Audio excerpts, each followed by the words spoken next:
Alright guys, so in today's video I'll be showing you how to fulfill orders manually using AliExpress and DHgate. So with that being said, let's go ahead and get started. Now the first thing you want to do is you want to head over to your Shopify store.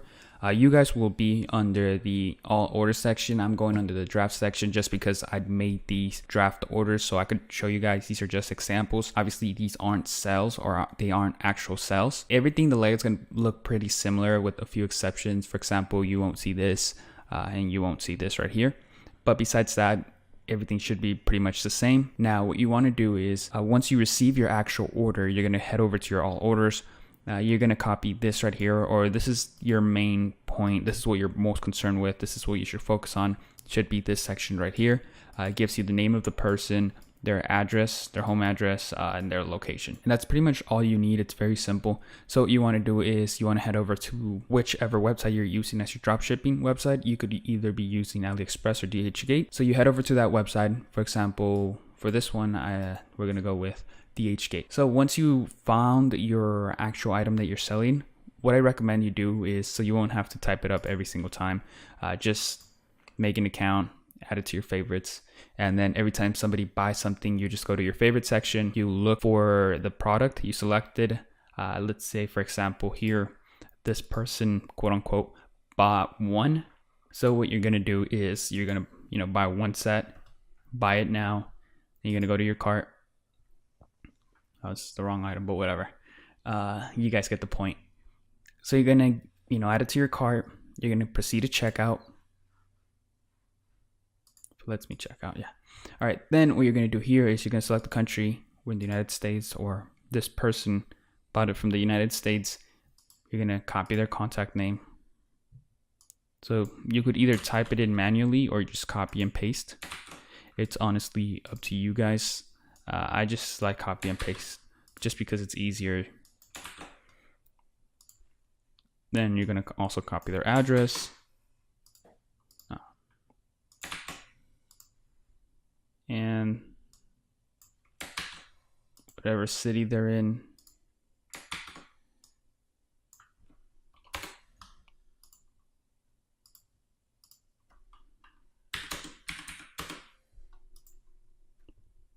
And for this one, you guys could just add a random phone number.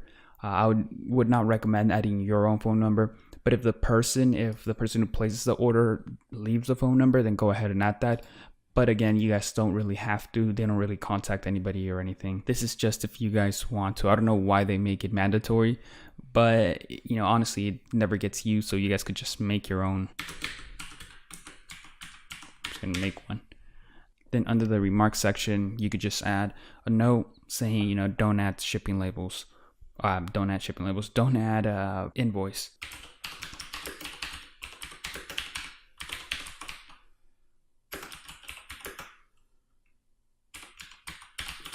So you could just go ahead and add that. Please remove invoice from packet.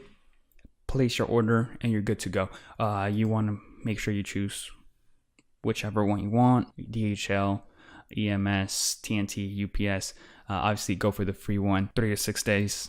This isn't the case for every single item. Keep that in mind. Sometimes it might be 14 days. So just be well aware of that. Now for AliExpress, again, very similar. What you want to do is you're going to go to your order, whatever the person ordered. You're going to see what they ordered. Then you're going to head over to AliExpress. Same thing, same concept. I would recommend you guys add it to a wish list or add it to your favorites, so it's really easy to find and you guys don't have to type it every time you guys want to look for the product. So then you go ahead, select whatever size that person selected. You add it to the cart. Obviously over here I didn't select the size because again, this is just an example, but hopefully you guys get the point. So once the product's added to your cart, what you want to do is, let's just remove this. What you want to do is click buy all. Again, same concept. You copy their names, copy the address, and copy their city.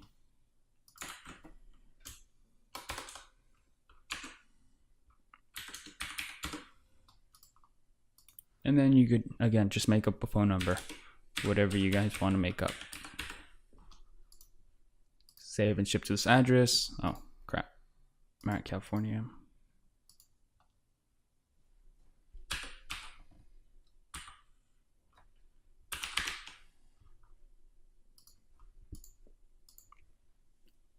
All right, so same thing. You guys want to leave a remark and make sure to leave this. You could just put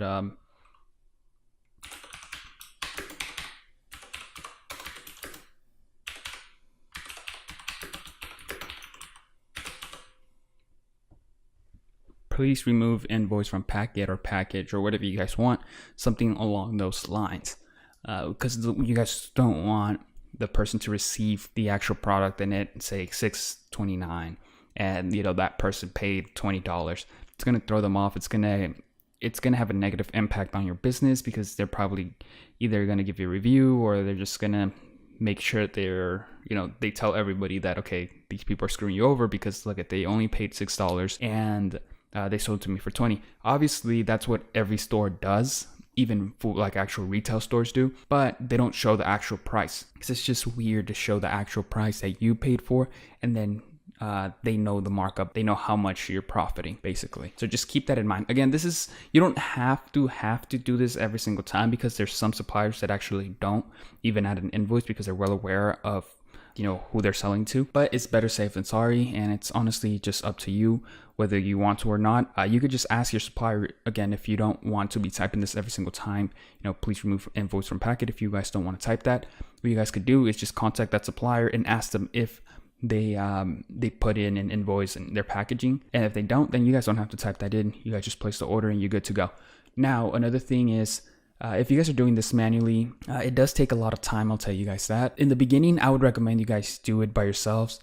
Don't pay anybody yet. Once you start receiving something like 20 orders or plus a day, then you could outsource this, and a perfect place to outsource this is Upwork. I'm going to be making a video on that, showing you guys how to actually outsource this, so you guys don't have to even worry about that. You could just pay somebody, sit in the computer for 2 hours a day, pay them like $5 an hour, so $10 a day to fulfill all your orders, and you could focus your time and energy in actually growing your business and not just in sitting down and fulfilling all these orders and copying and pasting. So those are just a couple things to keep in mind. Another thing I wanted to add, or just want to make you guys aware of, since you are buying from AliExpress and or DHgate, these companies are based off Asia. You're going to have some issues with your bank if you guys are not using a world credit card. The issue that you guys are going to come across is, at first you guys are probably going to buy something and it's going to get declined. Your order is going to be pretty likely that it's going to get declined. I've tried that with various credit cards, and almost every credit card or debit card that I have gets declined the first time, except for the traveling cards or the world cards. They get declined just because it's out of the country, just because it's not from the US or the UK or Canada, just because it's coming off from Asia. It gets declined just for security purpose. So what you do is you just call your bank and tell them that you want to let all these orders from AliExpress go through. Just make them well aware of that you're actually drop shipping, or just tell them that you're actually buying stuff and you're going to constantly be buying stuff, so they don't block all your orders from AliExpress. So that's pretty much it for the video. If you guys want some more information on dropshipping, make sure you head over to my website. It's just going to be mrecom.com, and you guys could just scroll down, get this ebook. It's a beginner's guide to dropshipping, so go ahead and check that out. Again, it's free download. It might even say $1 or something like that, but you guys could change that. You just click on this. If it says $1, then obviously you just bring it down to 0. And if you guys want to donate $1 or $2, I mean, I'm not gonna tell you not to. That's honestly up to you. And if you guys don't, then that's cool. Again, just press buy now, enter your email address, and then you guys will receive the ebook sent directly to your email address. Again, it's free, but if you guys want to donate, then that's up to you. So that's it for the video. Thank you for watching, and I'll see you guys in the next one.